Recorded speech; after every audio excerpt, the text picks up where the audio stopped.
I'm about to make this video real fast. My phone about to die. So in the 2024, the UFC parent company TKO generated $2.8 billion in revenue, with the UFC and WWE bringing in nearly equal shares. Granted, all right, people, they do got to pay for two rosters, but still, they can afford it. So Jack Della Maddalena, a UFC welterweight, is raising money to fight for the UFC welterweight title on May 10th in Montreal. So everyone's in an uproar because they're like, yo, why isn't the UFC paying for that? Why isn't the UFC paying for that? The UFC has never really paid for a lot of fighters or more than 6 people. It says it right here. I think the UFC only accommodates 2 people, and it's for 6 nights, and that's it. And they accommodate your flights. Literally 2 people, your flights, and 6 nights of accommodations, which is a lot, even, for 2 people. But they never accommodate a whole team of people. So people are in an uproar because, they think they should be covering his flight and his whole camp's, expenses and stuff. But the reason people are in an uproar is because he has to fundraise to cover all these expenses. And a lot of people are just realizing that UFC fighters don't make a lot of money, especially JDM. He's a decent name. He's up there in rank, but he really still doesn't have that much likeness, that social media presence of a Adesanya, a Sean O'Malley, who was a streamer before he even started UFC. People don't be knowing that. But these people make tons of money just off their likeness and social presence.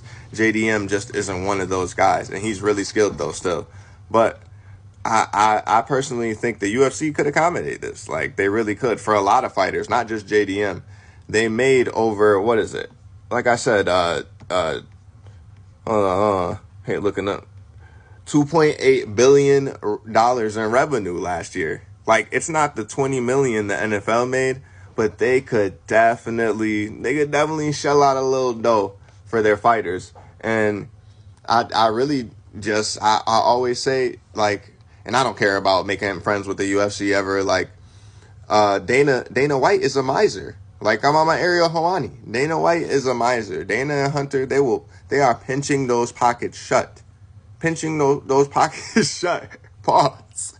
Because, why can't you pay for maybe a team of 12? Just like the NFL, just like the NBA. They always claim, and too, just like the boxing association and DAZN and all these other promotions, they always claim they're better and they do better business. But this is not better business and treating your employees better than a lot of these other companies. And it's just the truth. A lot of the times, the UFC is pretty heartless when it comes to sometimes shelling out money. They've even kicked UFC fighters out of the fight, out of the show that they just fought in, on the main event, on the main card. There's multiple videos and things of fighters getting kicked out of the UFC because they don't have a ticket. They didn't buy a ticket, but they're on the bill. How does that make sense? But yeah, man, let me know what y'all think. This is actually crazy that a professional fighter in the highest league in the world, think about this, has to fundraise to get his whole team out there. And the UFC pays people, but they don't pay enough. They don't pay enough. You're getting a lot of money, but compared to what a boxer on an undercard gets, you're getting nothing. You're getting crumbs, literally. So hopefully JDM gets to Montreal. Maybe might have to have a substitute fighter, y'all, because I don't think I don't know.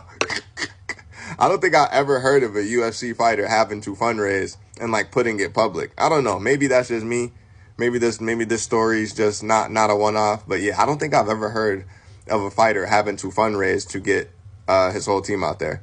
But a lot of fighters possibly don't bring their own team. You never really know these days, with UFC fighters, who they're actually going to bring, who they need in their camp. Are they bringing their family? Because the UFC is a very global sport. So it does cost a lot to travel to certain areas. Peace.